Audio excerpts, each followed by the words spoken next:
মা কুইজিনে স্বাগত।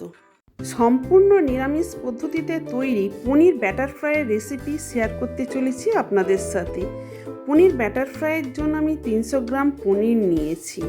যে পনিরটা আমি ঠিক এরকম স্লাইস করে কেটে নিয়েছি, দেখুন ঠিক এইরকমভাবে কেটে নিয়েছি, পাতলা পাতলা করে কেটে নিয়েছি। এবার এর ওপর আমি 1 চামচ নুন ছড়িয়ে দিলাম। এবার এই নুনটা ভালো করে পনিরগুলোর প্রতিটা স্লাইসে মাখিয়ে দিলাম। দেখুন মাখানো হয়ে গেছে। এবার এই পনিরের স্লাইসগুলো আমি জড়াতে দিলাম নুনটা ঠিক করে। এবার একটা মিক্সিং বোল নিলাম। বোলেতে আমি কয়েক টুকরো আদা নিলাম, কয়েকটা কাঁচা লঙ্কা নিলাম, কিছুটা ধনে পাতা নিলাম আর কিছুটা পুদিনা পাতা নিলাম। এটা একটা পেস্ট তৈরি করব। পেঁয়াজ রসুন দিলাম না, কেন নিরামিষ পদ্ধতিতে তৈরি।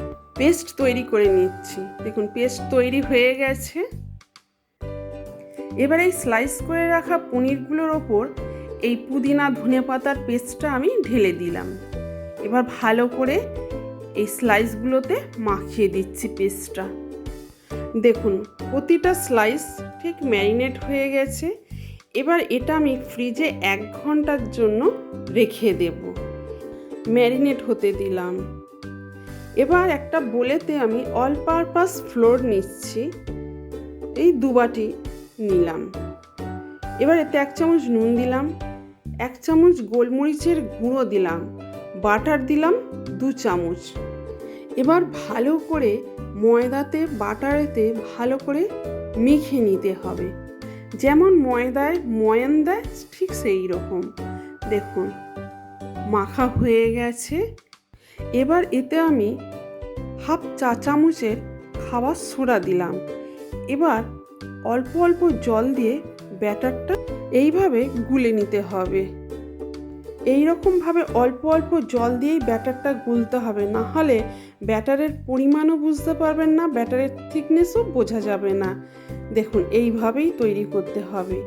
এবার এতে আমি 2 চামচ কর্নস্টার্চ দিচ্ছি, ফ্রাইগুলো মুচমুচে তৈরি হওয়ার জন্য। দেখুন ঠিক এইভাবে কর্নস্টার্চটাও গুলে নিচ্ছি। দেখুন কি সুন্দর ব্যাটারটা তৈরি হয়েছে। ঠিক এই রকমভাবেই ব্যাটার তৈরি হবে। আমাদের সোশ্যাল মিডিয়ার সাথে কানেক্টেড হতে গেলে ডেসক্রিপশানে দেওয়া লিঙ্কগুলিতে গিয়ে পেজগুলি ফলো করে দেবেন। দেখুন ভালো করে গোলা হয়ে গেছে। এইভাবে ব্যাটার তৈরি করে নিলাম। এবার এটা আমি রেখে দিচ্ছি। ব্যাটার পুরো তৈরি। এদিকে পনিরগুলোও সেট হয়ে গেছে, বার করে নিলাম পনিরগুলো। তেলটাও কড়াতে ফ্রাইয়ের জন্য তৈরি হয়ে গেছে। এবার একটা একটা করে পনিরগুলো ব্যাটারে মাখিয়ে নিলাম আর এইভাবে গরম তেলেতে ছেড়ে দিলাম। আজকের রেসিপি আপনাদের কেমন লাগলো কমেন্ট করে জানাবেন। একটু ছান্তা দিয়ে ঠিক এইভাবে উল্টে পাল্টে ভাজতে হবে। যতক্ষণ না বাদামি রঙের তৈরি হচ্ছে ততক্ষণ এইভাবে উল্টে পাল্টে ভাজতে হবে। আর এই ভাজার সময় গ্যাসের ফ্লেমটা সবসময় মিডিয়াম ফ্লেমেই রাখবেন। দেখুন ভাজা হয়ে গেছে। এবার আমি তুলে নিলাম। আবারও ঠিক এই একই পদ্ধতিতে স্লাইস করা পনিরগুলো ব্যাটারে ঠিক এইভাবে মাখিয়ে নিতে হবে আর আস্তে করে ব্যাটার থেকে তুলে নিয়ে ঠিক এইভাবে কড়াতে ছেড়ে দিতে হবে। আজকের এই রেসিপি যদি আপনাদের ভালো লাগে একটা লাইক অবশ্যই করবেন। দেখুন কি সুন্দর ফ্রাইগুলো তৈরি হচ্ছে। এইভাবে সমস্ত ফ্রাইগুলো তৈরি করে নিচ্ছি।